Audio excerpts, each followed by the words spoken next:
ശശിയേട്ടേ hello വന്നിട്ടാറേ സുഖം. ഹരീഷ് എപ്പോ വരാന്ന് പറഞ്ഞേട്ടാ? ഈ സമയം വേണ്ടേ, ഓടിയെത്തണ്ടേ? മഴ കുടിക്കണം. അല്ല മഴ മഞ്ഞ്. നീ ഭാഗ്യവാനാണ്. ആണോ? ഇവിടെ രാത്രി വന്നിട്ട് രാവിലെ കാണണം. അതൊരു ബ്ലിസ്സാണ്. അപ്പോൾ എത്ര കൊല്ലം വന്നിട്ട് ഇപ്പോൾ 32. അപ്പോൾ ഞാൻ പോയി ഉറങ്ങട്ടെ എന്നാല്. ഓക്കെ. അപ്പോൾ ചേച്ചി ശശിയേട്ടാ good night. Good night.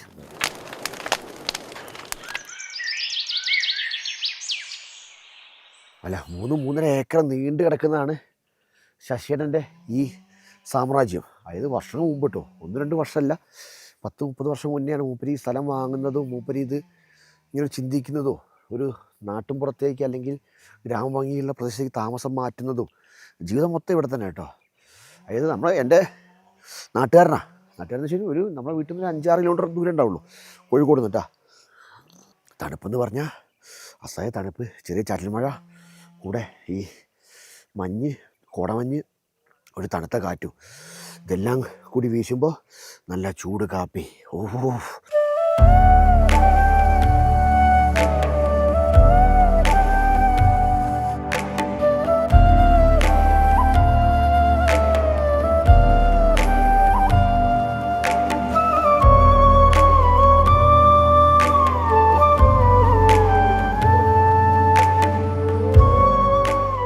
ശശിയേട്ടാ, good morning. ഇതൊരു മാറ്റമില്ലേ കോടയ്ക്ക്?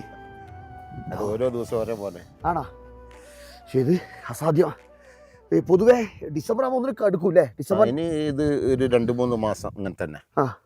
പിന്നെ നമ്മൾ ഇന്നലെ പറഞ്ഞു വന്നത് എങ്ങനെ ഇവിടെ എത്തിപ്പെട്ടു എന്നുള്ള വിഷയം നമ്മൾ ചർച്ച ചെയ്ത വിഷയം രാത്രി. ആ കഥ പറ.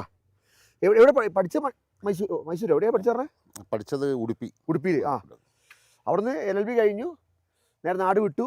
LLB കഴിയുന്നതിന് മുന്നേ തന്നെ ഞങ്ങൾ ഇവിടെ വന്നിട്ടുണ്ട്. സുഹൃത്തുക്കൾ ഇവിടെ വന്നതാണ്. അന്നോ ഇന്നോ ഒരു വ്യത്യാസം എന്തെങ്കിലും തോന്നിയിട്ടുണ്ടോ? അല്ലെങ്കിൽ പഴയ ഗ്രാമ ടച്ച് ഇപ്പോഴും ഇല്ലേ? നമ്മൾ വന്ന കാലം എന്നൊക്കെ പറഞ്ഞാൽ ഈ പൂണ്ടിയിൽ നിന്ന് ഇങ്ങോട്ട് ഒരു നല്ല റോഡ് തന്നെ ഇല്ല, കറണ്ട് ഇല്ല, ടെലിഫോൺ ഇല്ല. അപ്പം അതൊക്കെ വലിയ മാറ്റമല്ലേ.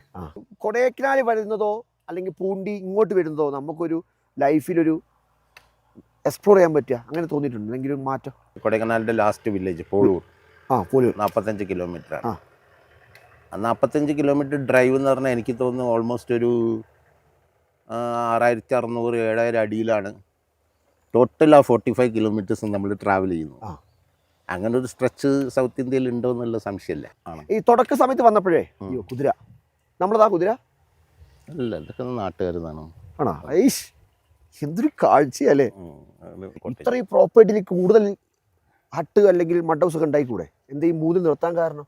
അത് ഞാൻ ഫാമിലിയായിട്ട് ഇവിടെ നിൽക്കുന്നതിന് നമ്മളൊരു കൺട്രോളിലുള്ളത് ചെയ്താൽ മതി എന്നുള്ളൊരു കൊണ്ടാണ്. അതിൻ്റെ അപ്പുറത്തേക്ക് പോയി കഴിഞ്ഞാൽ അത് പ്രൈവസി കൊടുക്കണം. പ്രൈവസിയും ഉണ്ട്, നമുക്കത് നമ്മളെ കൺട്രോളിൽ നിൽക്കണം.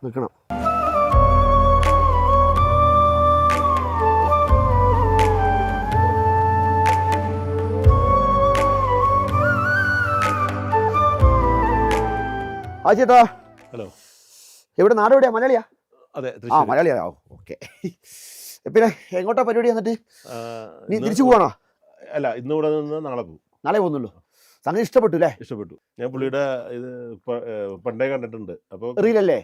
റീൽസ് ഞാൻ കണ്ടു. ഞാൻ ശശിയുടെ സ്വർഗം എന്നാണ് ഇതിന് അറിയപ്പെടുന്നത്. പണ്ടൊരു ശബരി വർക്കിലാന്നോ മറ്റോ പുള്ളിയുടെ കണ്ടിട്ടുള്ളതാണ്. അന്ന് വിചാരിച്ചിട്ടുള്ള ഇവിടെ വരണം, അന്ന് നോട്ട് വെച്ച് ഇവിടെ വരണം. പക്ഷെ ബൈക്ക് ഓടിച്ച് വരണം എന്നുള്ളതായിരുന്നു. അങ്ങനെ ബൈക്ക് ഓടിച്ച് ഇവനും പിടിച്ച് ഒരു ദിവസം അങ്ങോട്ട് വന്നു. ആരെ കൂടല്ലേ? മകനത്. ആണോ? അടിപൊളി.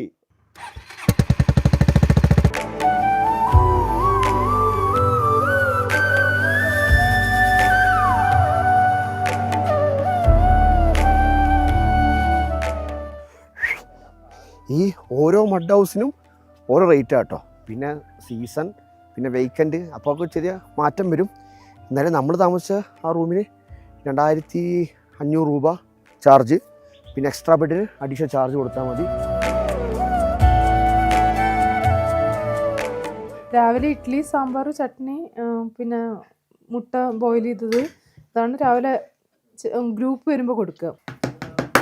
ഇനിയിപ്പോൾ ഇഡ്ഡലിയും കഴിച്ച് നമ്മൾ മെല്ലെ തൽക്കാലം ശശിയുടെ യാത്ര പറഞ്ഞ് നമ്മൾ വിട്ടേക്കും.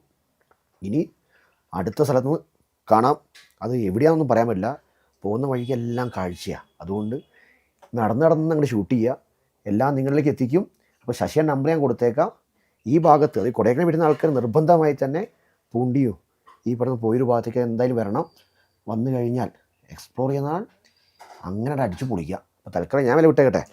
അപ്പം വീണ്ടും പാക്കലാം. വീണ്ടും സന്ധിക്കും വരെ വണക്കം. ബൈ.